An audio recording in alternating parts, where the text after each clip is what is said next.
साथियों, अन्याय की दास्तां तो हम लोग रोज देख रहे हैं। हर आए दिन कुछ ना कुछ सुनते रहते हैं, हर आए दिन कुछ ना कुछ देखते रहते हैं। और यहाँ भी कई वक्ताओं ने अपने अपने राज्य की अन्याय की दास्तां यहाँ पे मंच में रखा है। मैं बहुत सौभाग्यशाली हूँ जो मुझे इतने बड़े मंच से बोलने का मौका मिला। मैं अपने लीडरशिप को, हमारे यूथ आइकन, हमारे लीडर श्री राहुल गांधी जी, हमारे कांग्रेस प्रेसिडेंट मल्लिकार्जुन खड़गे जी जो अभी नहीं हैं, और हमारे मंच में उपस्थित केसी वेणुगोपाल जी और तमाम लीडर जिनको हम लोग फॉलो करते हैं, जो हमारे अभिभावक के मंच में विराजमान हैं, आप सभी को तहे दिल से आभार व्यक्त करते हैं। आप हमारे मार्गदर्शक हमेशा बने हैं और ये शक्ति के साथ जो हम लोग कांग्रेस पार्टी में जिस विचारधारा के साथ खड़े हैं, क्योंकि हम झारखंड से आए हैं तो हम जल जंगल जमीन की बात करेंगे। साथियों, न्याय पथ ये एक बहुत बड़ा मैसेज है।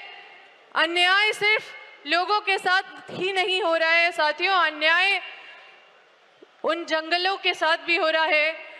जमीन भी छीने जा रहे हैं, पंछियां, जानवर सब इधर उधर हो जा रहे हैं। और मैं ऐसे झारखंड से आती हूँ जहाँ पे हर आए दिन लोग विस्थापित हो रहे हैं। हमारे क्षेत्र में भी विस्थापित का सबसे बड़ा मुद्दा है और हमारा झारखंड में भी सबसे बड़ा मुद्दा विस्थापितों का है, जिसका बात शायद बहुत दबते जा रहा है। और हमारी जब कांग्रेस की सरकार थी तभी विस्थापितों को संरक्षित करने की कानून बनाई थी, जंगलों को संरक्षित करने की कानून बनाए गए थे, जमीन को किसानों से नहीं छीना जाए, कई ऐसे कानून बनाए थे। वाइल्ड लाइफ को बचाने के लिए कानून बनाए गए थे जो आज पूरी तरह से ध्वस्त हो रहे हैं। ये अडानी अंबानी बड़े बड़े प्रोजेक्ट लेके आते हैं हमारे झारखंड में और विस्थापितों को यहाँ से वहाँ कर देते हैं। न रिहैबिलिटेशन मिलता है, न कंपनसेशन मिलता है, न मुआवजा मिलता है, न नौकरी मिलता है। साथियों, हमारे झारखंड के लोग इधर उधर दर बदर भटकते भटकते कहाँ लेबर का काम करने दूसरे प्रदेश में चले जाते हैं। साथियों, अगर हमारे राज्य के बच्चे अगर इसरो में काम करने के लिए बाहर जाएं, अगर पायलट बनने के लिए बाहर जाए तो समझ में आता है, लेकिन अगर अपने परिवार को छोड़ के 5-10 हज़ार की नौकरी करने के लिए बाहर जाएं तो उससे दुर्भाग्य कोई भी बात नहीं होगी।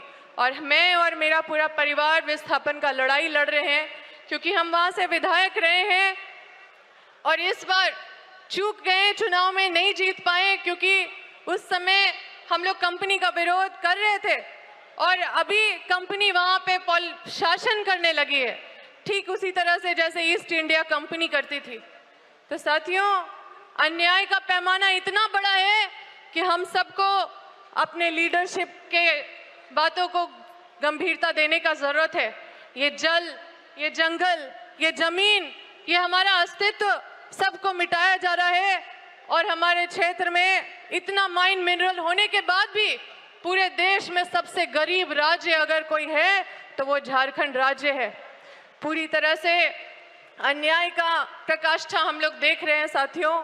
क्योंकि मंच में मौका मिला बोलने का तो हम सोचे कि अपने झारखंड की भी स्थिति बताएं, ताकि आप लोग इस बड़े पैमाने में जो हम लोग न्याय पथ में निकले हैं उसको और मजबूत बनाने के लिए संकल्पित रहें। हम तहे दिल से धन्यवाद देते हैं अपने नेता राहुल गांधी जी का, जिन्होंने हम सबको इतना विजन दिया है और सशक्त सोच दिया है। और जिस तरह से संविधान खतरे में है, इतना बेबाकी से हर वो मुद्दे को उठाते हैं जो शोषित, वंचित, पीड़ित है, वो सुनते हैं तो उनके अंदर एक आशा, एक उम्मीद बची रहती है। और इसी आशा उम्मीद को हम लोग सब मिलके संकल्प लें और इस संकल्प में आगे मजबूती से बढ़े। मेरी सब इस परिवार को शुभकामनाएं हैं और तहे दिल से धन्यवाद देते हैं अपने लीडरशिप को। धन्यवाद।